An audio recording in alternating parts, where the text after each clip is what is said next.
এক গ্রামে বাস করত এক মা আর মেয়ে। তাদের বাবা মারা গিয়েছিল। তারা একটা ছোট্ট কুড়ে ঘরে বাস করত।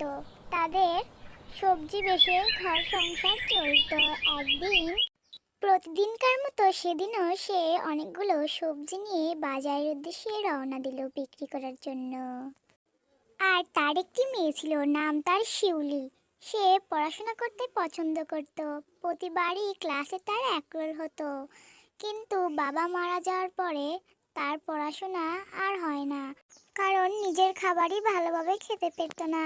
আর কিভাবে পড়াশোনার খরচ চালাবে, এই বলে তার মন সবসময় খারাপ। সেদিন তার বাড়ি ফিরতে অনেক দেরি হয়ে গেল। আর সে জঙ্গলে অনেক ভূত প্রেতের আস্তানা ছিল। হঠাৎ তার সামনে একটা পেতনি দোলনায় ঘুরছিল। সে পাও চালাতে পারছিল না। সে ওইখানে থেমে গেল। তারপর পেতনি তার দেহে প্রবেশ করে তার বাড়িতেই চলতে লাগলো, কিছু মতলব করে। শিউলি, শিউলি, ঘর থেকে বের হ, আমি এসে পড়েছি, তাড়াতাড়ি বের হ। মা, তুমি এসেছো? তাড়াতাড়ি ঘরে আসো, অনেক সন্ধ্যা করে এসেছো কেন? হ্যাঁ রে মা, আজকে অনেক দেরি হয়ে গেছে, আর বাজারও তেমন বিক্রি হয়নি।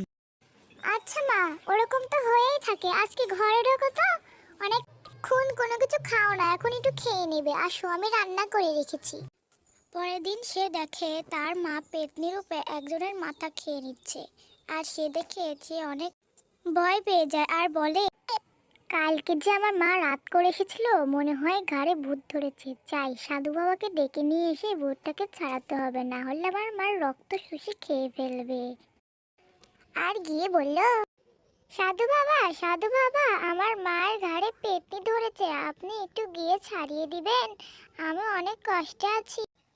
কোনো সমস্যা নাই, আমার লোক গিয়ে তোর মার ঘাট থেকে পেতনি ছাড়িয়ে দেবে, বোতলের মধ্যে বন্দি করে ফেলবে। এরপর সাধু বাবা অদৃশ্য হয়ে গেল। আর সাধু বাবার একটি লোক সেই পেতনিকে বোতলের মধ্যে বন্দি করে অন্য জায়গায় ফেলে দিতে চলে গেল।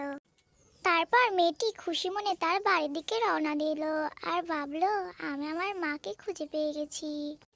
তার পরের দিন সকালবেলায় শিলা যখন তার মার কাছে গেল, তখন সে দেখলো তার মা ভালো হয়ে গেছে আর অনেক সুন্দর সুন্দর খাবার বসে বসে রান্না করছে। তো বন্ধুরা, আমার গল্পটা যদি ভালো লেগে থাকে, লাইক কমেন্ট শেয়ার করবেন।